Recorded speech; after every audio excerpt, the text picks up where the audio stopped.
ferai pas d'obstacle, car on n'arrête pas le courant de l'histoire.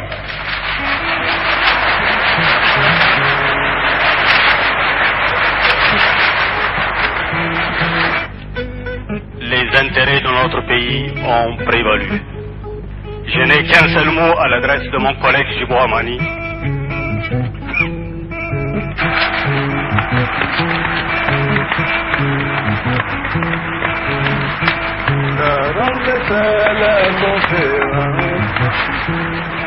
Permettez-moi tout d'abord de rendre grâce à Dieu qui, dans son infinie bonté,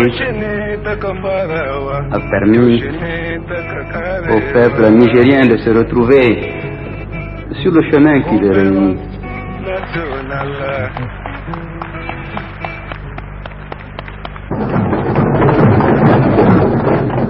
Fin 1989, début 1990. Le climat s'envenime entre pouvoir et étudiants. Le Niger est secoué par une vague de manifestations. Les pressions syndicales et estudiantines sous forme de grèves, de marches, de meetings s'exercent en faveur d'une démocratisation plus rapide.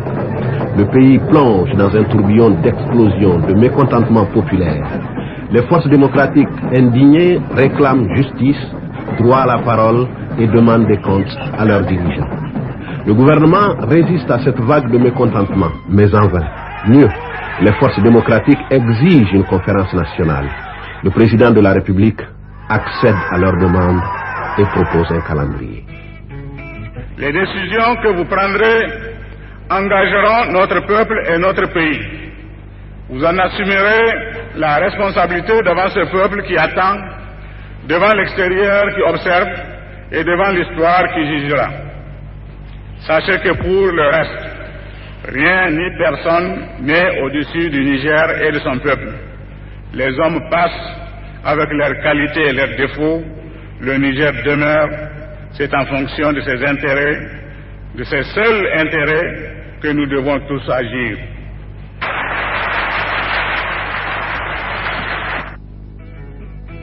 Le président de la Commission nationale préparatoire de la conférence nationale, M. Rabiou Doda, devait lui aussi donner le temps. La première conférence nationale du Niger est, à n'en point douter, une occasion unique qui s'offre à nous pour oser nous remettre en cause dans ce monde en rapide mutation, en ayant pour objectif celui de réussir et asseoir les bases d'une vraie démocratie, gage certain, mais gage unique de restauration et de préservation des conditions universellement reconnues aujourd'hui comme les plus favorables pour accéder au développement économique et social. Article 1er. La conférence nationale est souveraine. Elle établit librement son règlement intérieur et son ordre du jour. S'il vous plaît. Donc l'article 1 concernant la souveraineté nationale est approuvé par acclamation.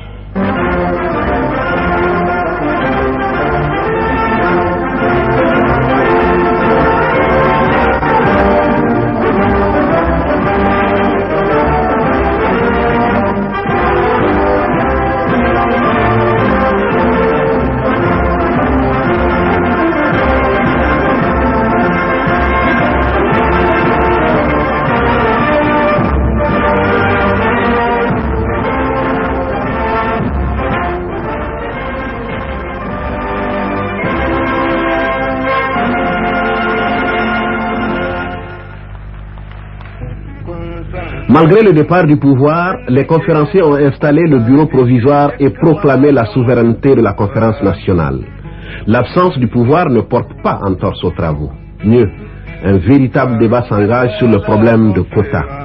Et ce n'étaient pas les arguments qui manquaient aux uns et aux autres. Je ne refuse pas qu'une conférence souveraine décide de diviser ses participants en bourgeoisie, clergé et tiers état. C'est son droit, je ne lui refuse pas. Mais je crois qu'il faut, Monsieur le Président, qu'on se mette d'accord sur quelque chose de précis. Je ne comprends pas, et mon association ne comprend pas, que des Nigériens soient dans cette salle en observateurs tout simplement. S'ils ne peuvent pas voter chez eux, où voulez-vous qu'ils votent, Monsieur le Président? Nous ne sommes pas venus pour travailler dans la pagaille. Ça doit être dans une structure organisée où tout est clair sur le plan juridique, qui dirige les débats, qui donne et suivant un ordre du jour précis, mais pas dans un désordre et un cafouillage. Et c'est regrettable que c'est le pouvoir encore qui repose ce problème de confusion. Nous demandons au bureau des séances de prendre ses responsabilités. Parce que dans ce pays, nous savons qu'il y a des gens, notamment le pouvoir, qui sont passés maîtres dans l'art de la diversion et des manœuvres dilatoires. Et cela vient de commencer. Lokacin da aka zo aka yi juyin mulki a nan kasar, aka zo aka yi Samariya, aka yi kungiyar sabon tsari, ba mu bane manoma muka zo muka yi gayya, muka yi makarantu da hanyoyi, aka kare da aka zo yin dipte ba yan boko aka nemo ba. Ba ma nan, kai jama'a ku saurara, mu daga bangaren mu na manoma da makiyaya, mu da muka zo mun isa, ban ma son a kara mana ko mutum daya, ban ma son a kara mana ko mutum daya. Et vous savez très bien que ce problème de quota, ça fait 2 mois que nous nous affrontons là-dessus. Il n'y aura pas d'accord, il n'y aura pas de consensus. S'il faut le trancher à la conférence nationale, ce sera tranché par vote. Et il faut que les modalités du vote soient arrêtées d'abord. Mon inquiétude, c'est cette notion d'apartheid qu'on veut instaurer dans la nation, au sein de la nation nigérienne. Ce n'est pas normal qu'on instaure l'apartheid dans un pays comme le Niger en donnant le droit de vote à certains et en refusant le droit de vote à d'autres. Donnons une réponse à M. Hamadi qui veut savoir si dans cette salle tout le monde a déjà le droit de vote ou si nous pouvons considérer à l'avance que les propositions faites par la CNPTN sont des propositions définitives, sont des décisions irrévocables. Une autre surprise, mais en dehors de la salle, celle-là. L'armée, par la voix de son chef d'état-major, décide de se mettre à l'écart des débats politiques. Compte tenu de la situation d'insécurité que vivent actuellement certaines régions de notre pays, les forces armées nationales, fidèles à leur engagement de rester à l'écart de tout débat politique, décide de ne pas participer à la conférence nationale. Cependant, les forces armées nationales s'engagent à ne pas entraver le processus démocratique en cours dans notre pays. Le pouvoir, mais également les hommes en kaki, reviendront quelques jours plus tard à de meilleurs sentiments, suite à l'appel lancé par certains conférenciers.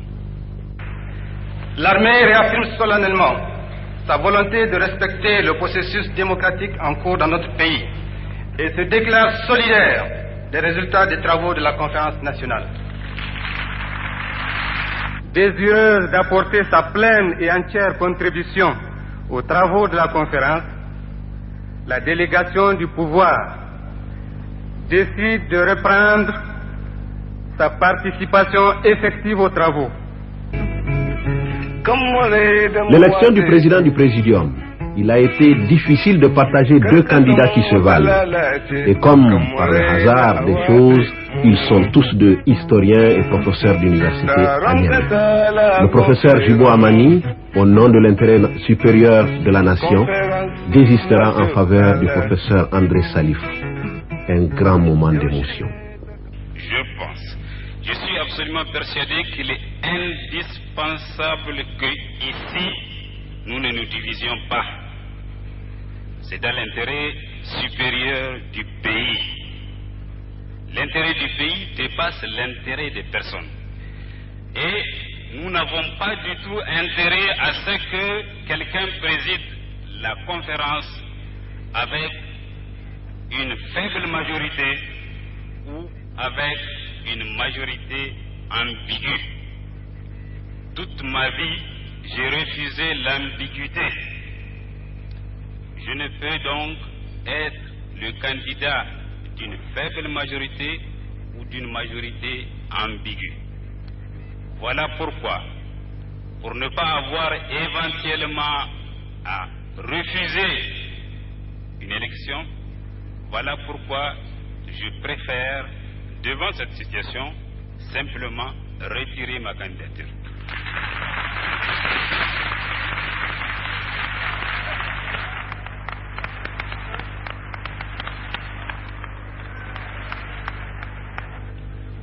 Les intérêts de notre pays ont prévalu. Je n'ai qu'un seul mot à l'adresse de mon collègue Djibo Hamani.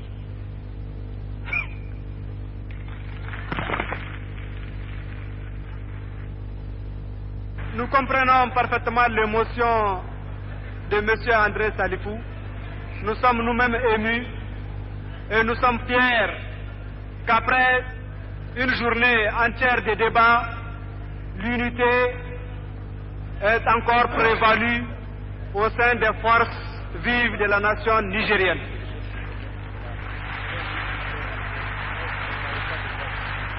Ceci dit, au poste de président du Présidium, nous n'avons plus qu'un seul candidat et il sera donc le candidat du consensus national. Alors, c'est pourquoi je demande tous ensemble qu'on se lève et qu'on l'acclame pour que le monde entier sache que nous sommes unis.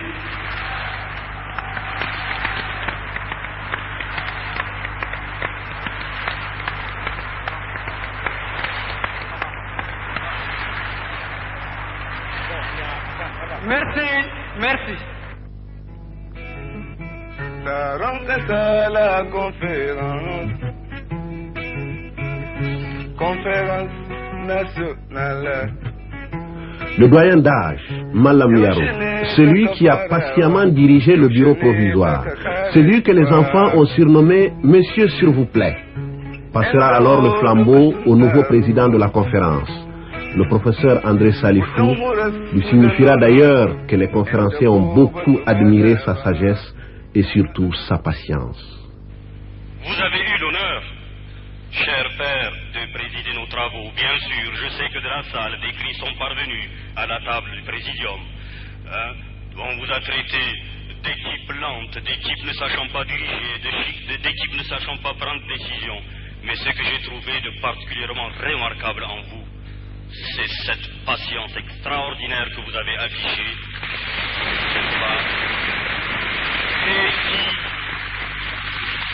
et qui finalement a permis aux choses de se dérouler très bien.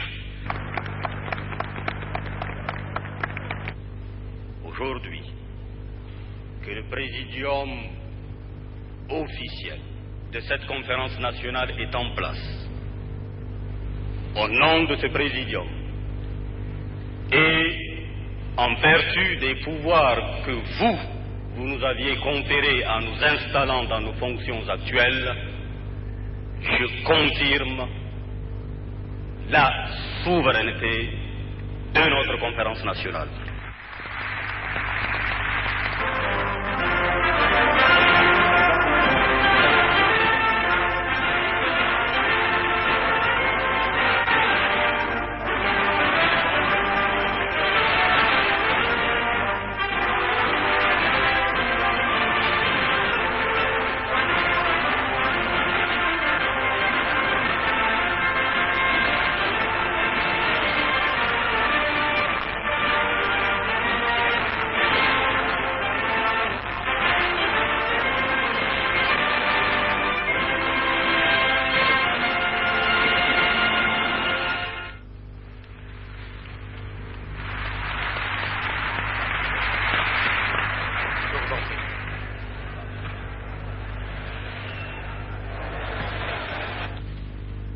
Nous voudrions, pour commencer notre première allocution en assemblée plénière, depuis notre élection à la présidence du Présidium de la Conférence nationale, vous exprimer à vous toutes, à vous tous, sans oublier notre collègue Djibo Hamani, nos sentiments de gratitude pour la confiance que vous avez bien voulu placer en nous.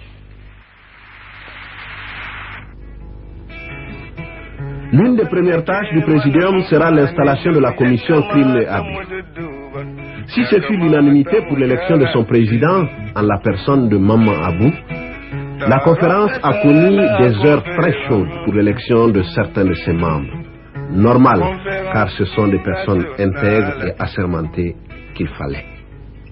Je jure de bien et rigoureusement remplir la mission dont je suis investi, de l'exercer en toute impartialité, dans le respect des lois de la République, de n'écouter ni la haine ou la méchanceté, ni la crainte ou l'affection, de garder le secret des enquêtes auxquelles je peux être appelé à participer, de me conduire en tout comme un digne et loyal serviteur de l'intérêt national. Donc, Maman Abou, le président de la commission. Maman Abou, je le jure. Je le jure. Je le jure. Je le jure. Je le jure. Je le jure. Je le jure. Je le jure. Monsieur le Président, Mesdames et Messieurs les conférenciers, avec votre autorisation, la Commission Crimes et Abus politiques, économiques et socio-culturels introduit aujourd'hui en plénière une des affaires qui est inscrite à l'ordre du jour de la conférence nationale. Mais avant de passer la parole au président de la sous-commission Crimes et Abus politiques, pour vous faire un exposé succinct sur l'affaire retenue et d'entamer le débat, il nous semble primordial et important de rappeler brièvement ici la situation qui prévalait au moment des événements du 9 février sur l'échiquier politique national. En effet, après une longue période de régime d'exception, les Nigériens avaient mis en place des textes fondamentaux de la Deuxième République, se donnant ainsi un cadre légal de jouissance de libertés fondamentales. Notre Constitution, fraîchement adoptée, garantit ainsi, dans son article 13, entre autres droits, les droits de manifestation. Il est par ailleurs écrit dans cette même loi que le peuple nigérien proclame son attachement aux principes de la démocratie et des droits de l'homme, tels définis par les déclarations des droits de l'homme de 1789 et 1948, ainsi que la charte africaine des mêmes droits. Il devenait de lors légal que les Nigériens puissent exprimer et signifier leur désaccord aux autorités sur toutes les questions qui engagent leur avenir, mais dans le respect des lois préétablies. C'est dans ce contexte que les étudiants de l'USN, après plusieurs séances de recherche de consensus, sans résultat sur les revendications avec le pouvoir, ils ont décidé de faire une marche pacifique de protestation. Au cours de nos débats, 4 questions fondamentales doivent être éclairées. La première, quelles sont les consignes que le chef de l'État, en partant pour la Guinée-Bissau, a laissées avant de partir? Deuxième question, qui a donné les fusils de guerre qui ont été utilisés? Troisième question, qui a sorti les balles réelles qui ont été utilisées? Et enfin, la dernière question, qui a donné l'ordre de tirer?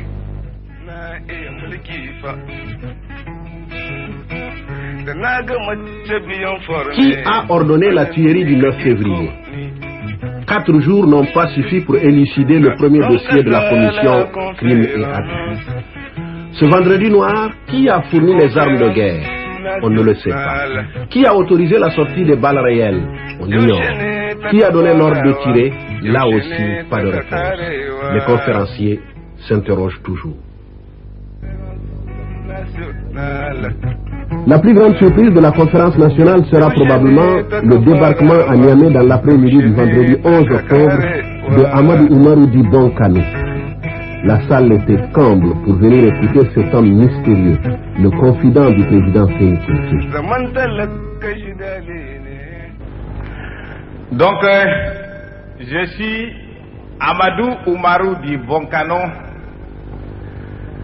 dont les noms vous a fait beaucoup rire ici et beaucoup pleurer. Et avant d'attaquer la situation, monsieur, madame, la tradition de l'homme bien élevé oblige de dire merci à celui qui lui a rendu service, c'est-à-dire vous les conférenciers et au président de Présidium qui nous a autorisé de venir vous raconter nos mensonges, que vous allez voir si c'est vrai ou c'est faux, car nous ne pouvons pas vous obliger de croire ce qu'on va vous dire. Maintenant, Monsieur le Président, avant d'attaquer une fois de plus la situation, je veux que vous preniez votre marteau, vous tapez très fort pour que les gens puissent écouter, car ce que je vais leur dire est très important. Oui, très important. Je suis resté donc à l'écoute de votre conférence depuis son commencement. Je suis arrivé 2 fois à Abidjan, je n'ai rien entendu, c'est-à-dire exactement le 22 février. J'ai attendu, on ne m'a pas invité, je suis reparti, je suis revenu en avril, je suis resté définitivement jusqu'à votre invitation. J'ai tout entendu. Du moins ce qu'on peut entendre au moment où, à partir d'Abidjan, on peut écouter ce que mes amis ont défilé ici, ils vous ont raconté des tas de choses. Aujourd'hui, mesdames et messieurs, vous allez connaître complètement le coup d'État. Si c'est un coup d'État, je dis si c'est un coup d'État. Et vous allez connaître le responsable. Et vous allez connaître pourquoi. Et vous allez connaître pour qui on le faisait. Parce que ça, c'est très important. Ce que je vais vous demander, Monsieur le Président, car c'est votre rôle, de parvenir à mes amis, du moins ex-amis des officiers, qu'ils cessent de courir à gauche, à droite. La vie, c'est comme ça. Un jour, on est chasseur, un jour, on est la biche. Maintenant, j'attaque directement cette petite révolution de palais. Ce n'est pas un coup d'État. Comme vous le savez, M. Bonkano est un spécialiste de complot. Tout ce que je dis sort de complot, tout. Donc je n'ai rien à vous cacher, mais absolument rien. Alors, cette révolution de palais, vous savez, chacun de nous va vous dire de quelle façon il a préparé son idée pour vous libérer, ce qu'il pense pouvoir le faire sauver. Je ne sais pas quoi d'ailleurs, car on n'a rien à sauver. On avait tout perdu. Quand quelqu'un a perdu son pays, il n'a rien à sauver. Donc aujourd'hui, nous avons récupéré le pays, nous n'avons rien à perdre. Je ne vois pas pourquoi on ne vous dit pas la vérité. Je jure, mesdames et messieurs, au nom de Dieu et au nom de la République du Niger, je vais vous dire tout ce que je sais sur cette affaire. Cette révolution de palais, le vrai responsable qui l'ont commencé, c'est moi et Soldat Haïnikoy. S'il est là, je suis certain que je le connais et il me connaît bien. Il pouvait même pratiquement vous dire de A à Z qui était Boncano jusqu'à mon retour aujourd'hui. Je suis certain, sauf seulement s'il veut casser quelque chose. Et je répète, on n'a rien à casser puisqu'on n'a rien à perdre. Alors, pour déconstituer Seyni Kounché, Torda et moi nous avons parlé de cette affaire pendant 2 ans. Torda a décidé, il doit être là dans cette salle j'espère, de prendre mon ami Idrissa pour l'amener vers Foulangé Kwara, d'après ce qu'il m'a dit. Il a dit à Idrissa, tu sais, on se fatigue pour rien. J'ai le blindé, tu as le blindé. On va maintenant, si tu veux, tout de suite là, tu sors tes blindés, tu me donnes le camp, je bombarde la maison de Kounché, je pars de la rive droite, je prends Amadou, je l'amène à la radio. Ah, attention, vous saisissez bien, il doit y avoir un président là. Ah oui, il faut garder ça, c'est très important. Et dans ce recrutement-là, vous avez un officier qui est en face de moi actuellement, qui a été contacté par Torda, et il s'est effrayé, il est parti dire ça à Ali Seibou. À l'occurrence, à Draman Saïdou qui vous voyez en face de moi ici.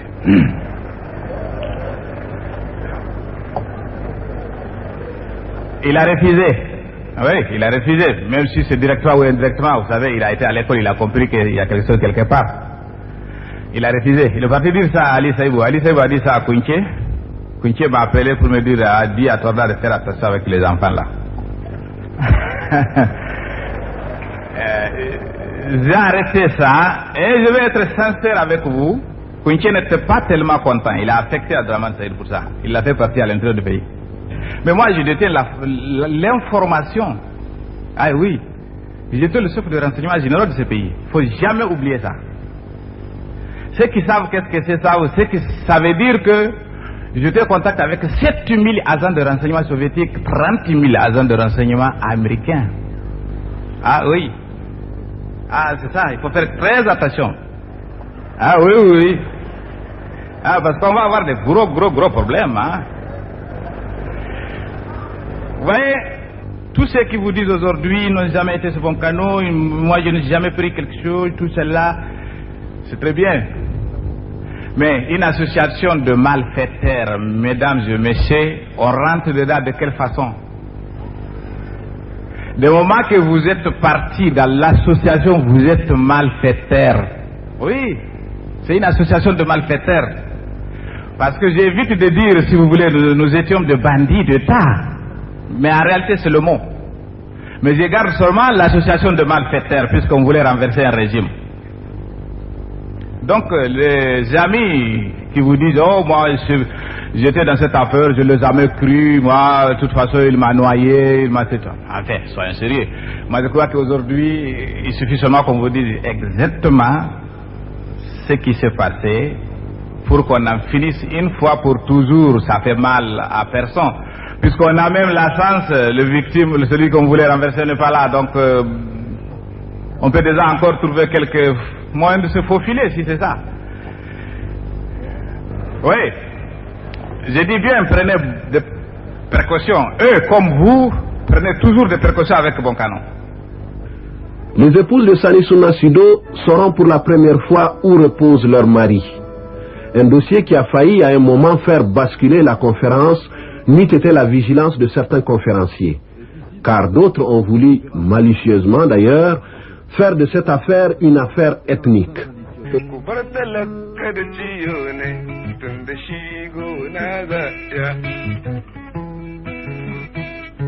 Conférence nationale.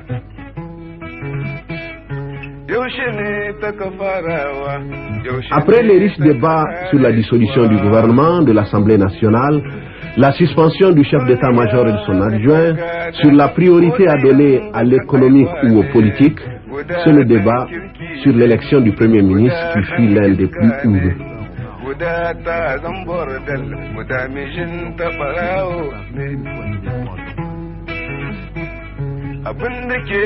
C'est finalement Chefou Amadou, 49 ans, ingénieur de l'aviation civile, qui sera plébiscité pour diriger la transition 15 mois durant. Le Premier ministre aura pour tâche principale l'achèvement du processus démocratique et la relance de l'économie nationale. Le résultat est le suivant. Monsieur Chefou Amadou, 5 voix. Monsieur Sidikou Oumarou, 1 voix.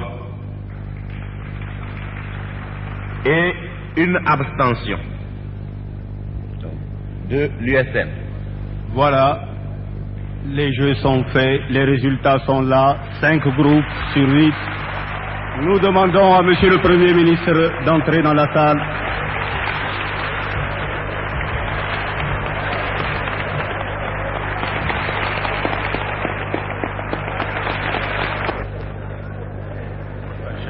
Attendez, on ne sait pas ce qu'ils ont prévu. Il n'a qu'à faire ce qu'il veut, ça n'a pas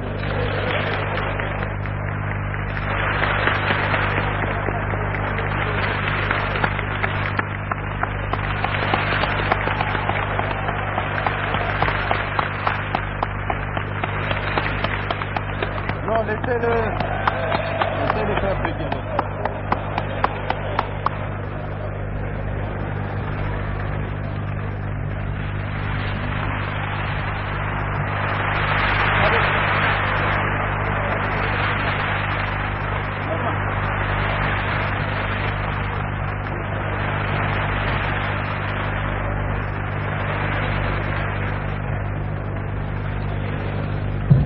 Je suis un Nigérien parmi tant d'autres et Dieu et le hasard a voulu que ce soit moi.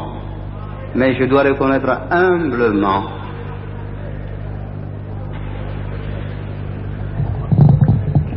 que je suis tout au plus égal à l'un d'entre eux, l'un quelconque d'entre eux. Ensuite, mes remerciements vont au chevaleresque peuple du Niger à travers cette conférence nationale. Monsieur le Président, compte tenu de l'émotion qui m'étreint, je voudrais, avec votre permission, me retirer pour m'adresser ultérieurement à mes frères et sœurs de la conférence nationale. Vous avez décidé, en vous portant candidat, de vous investir corps et âme pour défendre la transition et le reste de ce qui peut être défendu au profit de ce pays. La conférence nationale a investi sa confiance en vous. Une fois encore, toutes nos félicitations. Et avant de nous séparer, nous allons, comme cela se doit, nous allons écouter notre hymne national, s'il vous plaît.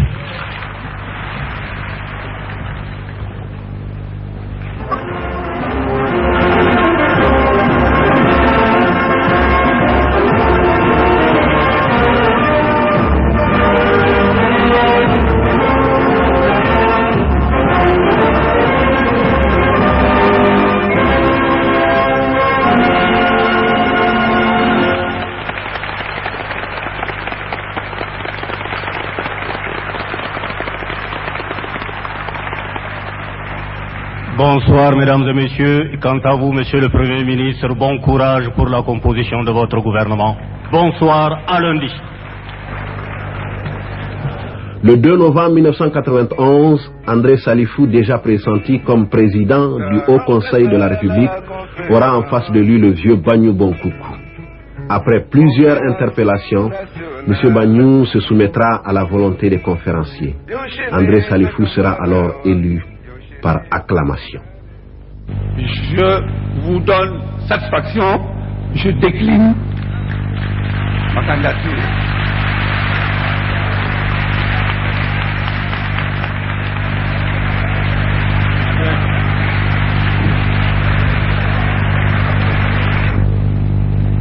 Aucun Aucun homme sans autorité n'aurait pu tenir cette conférence. De l'autorité, il en faut.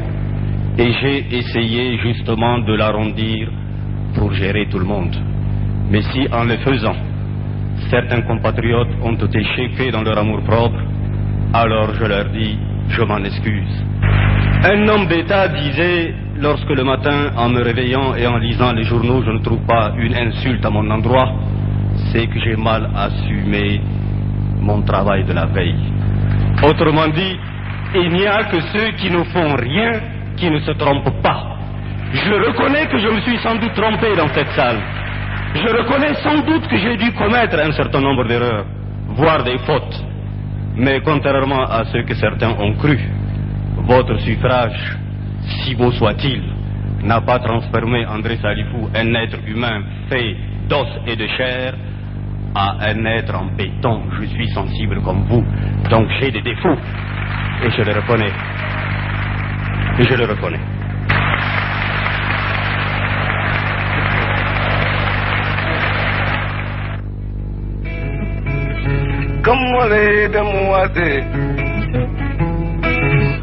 La haute cour de la justice, composée de 9 juges élus par la conférence nationale, sera également mise en place.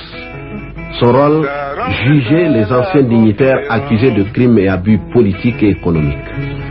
Le Conseil supérieur de la communication, composé de 9 membres, dont 3 permanents, a pour mission d'assurer l'indépendance des médias publics et de garantir l'accès libre et équitable. Après 98 jours, les lampions de la conférence nationale s'éteindront le 3 novembre 1991.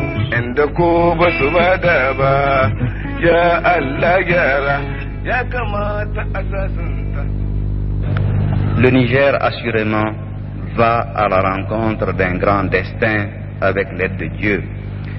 Puisse-t-il le construire avec toutes ses filles et tous ses fils dans une symphonie bien accordée d'initiatives et de comportements constructifs. Que Dieu miséricordieux et compatissant accompagne nos efforts de rédemption nationale, pèse à nos martyrs, pèse aux femmes et aux hommes de bonne volonté. Je vous remercie.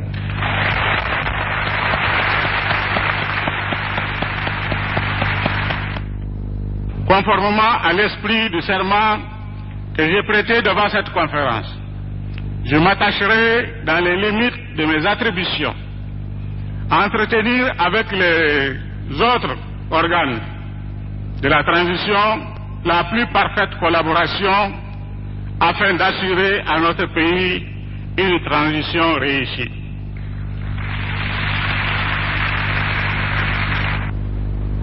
En réalité, c'est avec du recul que nous saurons exactement la qualité de ce à quoi nous aurons abouti. Ce n'est pas maintenant qu'il faudrait se jeter de pleurs ou porter un jugement hâtif de quelque nature qu'il soit. Nous sommes en droit de le porter. Nous devons même le porter, ce jugement. Mais il faut qu'on apprenne à garder la tête froide, à avoir du recul par rapport à notre action, avant de voir concrètement ce en quoi il y a une adéquation entre la pertinence de ce que nous avions décidé et la réalité du terrain qui nous attend tous, mais qui attend d'abord le Premier ministre et son gouvernement. Mesdames et messieurs, je voudrais s'il vous plaît dire ceci. Si je prends à mon compte, le constat positif fait par Monsieur le Premier ministre d'abord et le chef de l'État ensuite, je dirais que si ce constat est positif, cela est dû grâce à vous, mesdames et messieurs les conférenciers, mais aussi grâce à nos compatriotes journalistes, aux journalistes étrangers qui ont bien voulu nous rendre visite dans cette salle, qui ont assuré la diffusion de nos travaux, et bien souvent dans des conditions autrement plus difficiles que les uns et les autres ne peuvent l'imaginer dans cette salle. Des conditions matérielles, des conditions humaines, des conditions psychologiques de travail que nous ne pouvions pas imaginer. Si certains intervenants l'ont fait, ils ont été rappelés à l'ordre. Animés, les débats de la conférence nationale l'ont été 98 jours durant. 98 jours de discussion parfois très houleuses. Il ne pouvait en être autrement car les thèmes s'y prêtaient. Il était surtout question de 30 années de politique. Et la politique, a-t-on coutume de dire, sécrète l'économique, le social et le culturel. En tout cas, les animateurs de ce grand forum ont eu le mérite de n'avoir point maquillé la réalité ou travesti l'histoire. Car l'histoire, ils le savent, les jugera.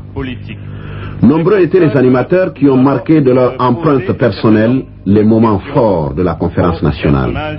Ils étaient certes nombreux, mais nous avons retenu une douzaine que nous pouvons appeler les vedettes de la conférence nationale. El Hadji Malal Yaro, celui qu'on en a coutume d'appeler le doyen ou monsieur s'il vous plaît, a su, grâce à sa sagesse et sa patience, mener le bateau jusqu'à l'élection du présidium. Non, vous n'avez pas la parole. C'est le dernier qui a parlé. On va l'inscrire, n'a qu'à s'asseoir. Non, la motion, c'est une motion. Non, il n'y a pas de motion. Alors, nous proposons la suspension de séance. Elle reprendra dans une demi-heure. Par ailleurs, par ailleurs, je demande au groupe de se consulter pendant cette récréation pour pouvoir, à notre entrée, discuter de cette affaire de l'ordre du jour que nous suivons. Si oui ou non, ce qui nous a été proposé par ce document doit être poursuivi ou on doit faire autre chose. Les groupes n'ont qu'à se décider.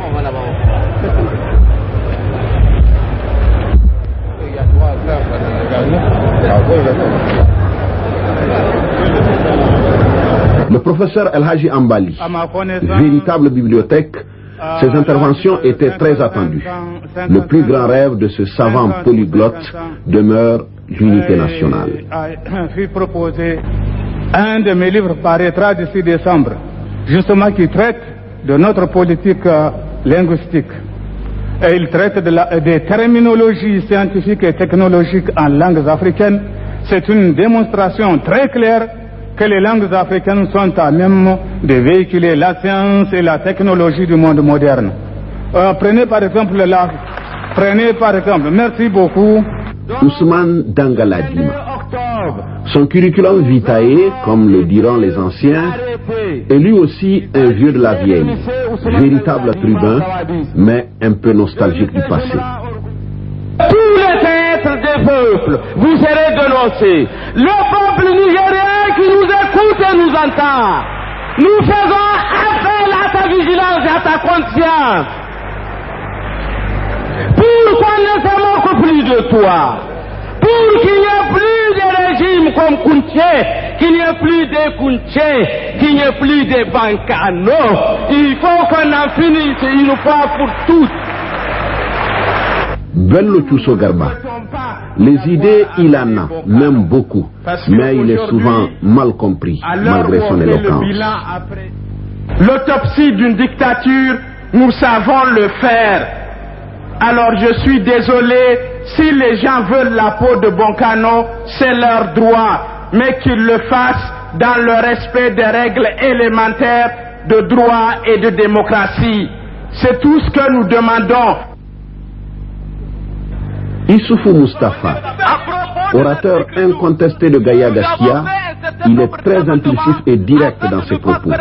Seulement, il manque à cet enseignant des preuves suffisantes dans certaines vérités qu'il relate. Il est hors de question que des gens qui ont participé à piller ce pays, il est hors de question que des gens qui ont arrêté de manière arbitraire des citoyens nigériens pour leur opinion politique, que des gens qui se sont alliés avec la droite française pour prendre des armes et assujettir le peuple du Niger, que cela soit ici aujourd'hui pour diriger la conférence nationale. Sur ces questions précises, Gaïa Gaskia du Niger ne fera de concession à personne. Il faut qu'on s'entende. Par ailleurs, rappelons que nous avons oublié d'ajouter que le président du Présidium doit avoir fait au moins son service national, son devoir militaire. Je vous remercie. Bismillahirrahmanirrahim. Monsieur le Président, El Hadji Bagnou Benkou, Ce vieux musulman connaît beaucoup le Niger, mais n'a pas su exploiter le respect que lui conférait la salle. Il ne faut pas faire et défaire. Si nous continuons à faire et défaire, on ne finira jamais. Il faut prendre vos responsabilités. Si vous avez fait une synthèse, même si elle est mauvaise, restez là-dessus. Il ne faut pas faire et défaire. C'est ce que je vous dis. Merci. Bonjour, monsieur. Abdrahman Hima, Bonjour, monsieur très le bruyant, président. cet ancien gendarme refuse les mascarades et ne se laisse surtout pas marcher sur les pieds. Dans cette salle. J'en déduis tout simplement qu'il s'agit d'un règlement de compte. Il y a dans cette salle des gens qui sont décidés à me régler mon compte. Mais ils ont choisi un moment qui est très mal. Le moment, ce n'est pas dans cette salle. Ils ont mal choisi. De toutes les façons, quand j'ai posé ma candidature à cette commission, c'était pour me rendre utile. Mais pour certains, je présente effectivement un obstacle, un sérieux obstacle. Parce que pour moi, je n'ai qu'une seule ligne de conduite, la vérité. Bahazoum Mohamed, grâce à son langage franc, cet éloquent philosophe a su à des moments difficiles renverser la vapeur. Il a des formules dont il garde le secret. Pour que ça vienne, ceux qui ont été impliqués dans la terreur qui s'est abattue sur ce pays auront à répondre de leur forfaiture. Que cela s'entende. Dans ce que nous sommes en train de faire, c'est des responsabilités que nous sommes en train de situer, quel que soit par ailleurs d'où ils sont ici et quels que soient les moyens dont ils peuvent disposer maintenant pour faire du chantage sur la conférence nationale. Je vous remercie. Sao Marankan, sa voix très imposante a pu des fois calmer les conférenciers. Il est par la suite devenu l'ami des enfants. Juriste, il est très attaché au droit. La Cour suprême est un régulateur de la loi. Elle n'est pas là pour faire le travail des juridictions inférieures. Nous ne comprenons pas. Kakadoka, l'enfant terrible de la conférence. Cet étudiant sait se faire respecter quand il faut et avec les mots qu'il faut. Lorsque nous avons réclamé un changement radical, nous devons effectivement combattre un certain nombre de comportements lesquels ont amené ce pays, après 30 ans d'indépendance, à la situation chaotique dans laquelle nous nous trouvons aujourd'hui. Très malheureusement, beaucoup de participants n'ont pas encore compris. Ils n'ont pas compris, ils sont livrés à un certain nombre de pratiques malsaines, contraires aux aspirations du peuple auquel ils prétendaient représenter ici. Zakaria Abdrahman, jeunesse oblige, il n'emprunte pas les 4 chemins pour cracher la vérité. Normal, c'est le langage étudiant. Pendant 30 ans, c'est cette situation de régionalisme, d'ethnocentrisme, de corruption qui nous a conduit au chaos dans lequel nous sommes plongés aujourd'hui. Et si aujourd'hui encore les tremplins que les gens veulent utiliser pour pouvoir arriver au pouvoir, c'est toujours la corruption et le régionalisme, nous dirons que rien ne sera fait et ce serait nous ramener encore 30 ans en arrière. Dis-moi qui est ton frère. Sanoussi Jakou, le baroudeur. Formé dans toutes les écoles de la vie, il a réponse à tout. Intelligent, mais difficilement contrôlable quand le sujet le tient à cœur. La conférence nationale est un point d'arrivée et aussi un point de départ. Un point d'arrivée parce que toutes les tares, tous les crimes, tous les délits et toutes les malversations que nous avons commises, les uns à l'égard d'eux-mêmes, les uns à l'égard des autres et les uns à l'égard de la nation, il faut qu'à partir d'ici qu'on les laisse et qu'on démarre sur de nouvelles bases, une base de réconciliation nationale et une base d'unité nationale, mais Monsieur le Président, l'unité vraie au niveau du cœur, au niveau de la bouche et au niveau des membres, c'est-à-dire au niveau de la pratique quotidienne. Merci. Mais pas au niveau des mensonges. Monsieur le Président, Le suivant, s'il vous plaît. Conférence nationale.